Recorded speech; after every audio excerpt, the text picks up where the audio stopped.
the midst of our personal crises, there's still Star Trek news to report on, so let's take a look at this. They've just released apparently first look on the all the goodies coming from Prodigy, and get back. I'm not going to bother going through the voice cast name because I have not heard of any of these folks. I'm not sure how many of them are. They're kind of young, so how grounded they are in voice work, I don't know. But they're also not listed in the order of the cast picture I'm putting up here. But we got here, I'll read the descriptions of the characters here. Rock Talk, which is a little kind of rocky creature down in the corner there. A Brickar, an unusually bright 8-year-old girl. Underneath all that, bit shy, but not when it comes to her love for animals, so PETA will love her. Brett Gray is playing Doll, a 17-year-old, an unknown species, the one up in the corner there, the cocky-looking guy with the mohawk. Fancies himself the maverick who, even in the toughest times, holds strong unto his unwavering hope. In other words, his total denial of what is going on. Let's see. Middle of on the left there, Murph is a Medusan. Which, okay, not they get around. There may be one in the Delta Quadrant, so I'm not going to go crazy about that one. And others, he's wears a containment suit so he doesn't drive anyone nuts at his actual look, because they pay attention to that bit of continuity. Then we got next to him here, JANKOM Pog.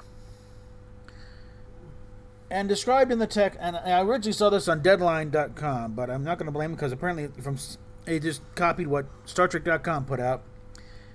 A 16-year-old Tellarite. Someone needs to go back and pay attention here. I'm going to write this up right now as a big fat typo and should be a Talaxian. Tellarites are a founding member of the Federation and therefore an Alpha Quadrant species, and he doesn't look like a Tellarite anyway.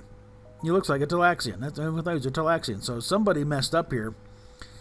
And the fact that it's coming from StarTrek.com, you'd think they'd know and would have caught this. This is what's cause for concern for me. Not that they put out Tellarite instead of Talaxian, the fact that they didn't catch it themselves. This is StarTrek.com. Who the hell is running this joint? And other ones here up in the corner, GWYN, a 17-year-old N''A', whatever the hell that is, raised on her father's bleak mining planet and grew of dreaming of exploring the stars. And then the blob is Murph. Okay, yeah, the Medusan is the one in the little android outfit here, the thing down on the bottom left corner. But Murph is the big blob. Age and species unknown. It was endearing, indestructible blob of curiously good timing and insatiable appetite for ship parts. That's gonna be fun. He eats the wrong component, And of course, Kate Mulgrew is the emergency training hologram. Okay, fine. And we'll look at some of the pictures, I guess, from screen caps from the show. But like I said, watching interviews, watching an interview with the guys, and the producers are fans. The fact they managed to pull a Medusan out of their butt thing. Again, it's kind of a stretch that one would have gone all the way to the Delta Quadrant. But hey, I'm not so sure the caretaker was all that particular. But then again, a Medusan would at least recognize a Federation ship when they saw one. So we'll see how that plays out for the. And again, I'm not going. They said to is that somebody messed up and just put the wrong T-race in there, but the fact is that this got through all these channels to go through all this, and they just put it out by StarTrek.com staff. This is and it's like, people, do you know your fan base? Do you know the roasting you're going to get if you keep this up there saying he's a Tellarite? Folks already when they just put that first big poster with no names and everything. And not even Janeway in there, picked him out as a Talaxian. These people better start getting a clue and realizing, no, we know this stuff. We know this better than you. In fact, there was another video talking about how disappointed they were about the burn being caused by just a Kelpian kid crying out, and saying that he saw explanations by fans that were far better. That means we know the material better than you idiots do. You better get on the board here, okay?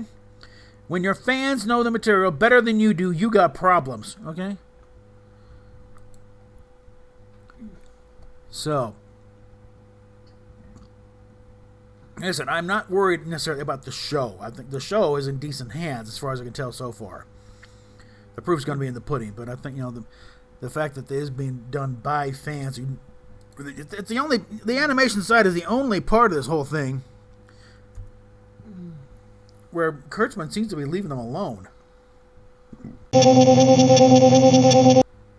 Listen, this is the only. I don't give a rip about Discovery right now. They could sit and spin for all I care. The same with Picard, because nothing's going to come out of there. I'll just review it as it comes. I don't give a crap about upcoming. Oh, look, this is. So what? It's a waste. The animation side is the only place where they're actually showing some care about where they're actually doing a Star Trek show, and they're paying attention to what they're doing. So I'll be focused on the animated side as far as we'll end up now. So the live action side, forget it. They ain't worth it. So, with that, PayPal, Patreon, Subscribe Star, yada, yada, yada down below. We are doing better, but we're not out of the woods yet. So, don't let up, guys. We still got a few things to get in line here before we're really out of it. And again, a big shout out to Mexican Iron Man. He is really saving our asses here. And we're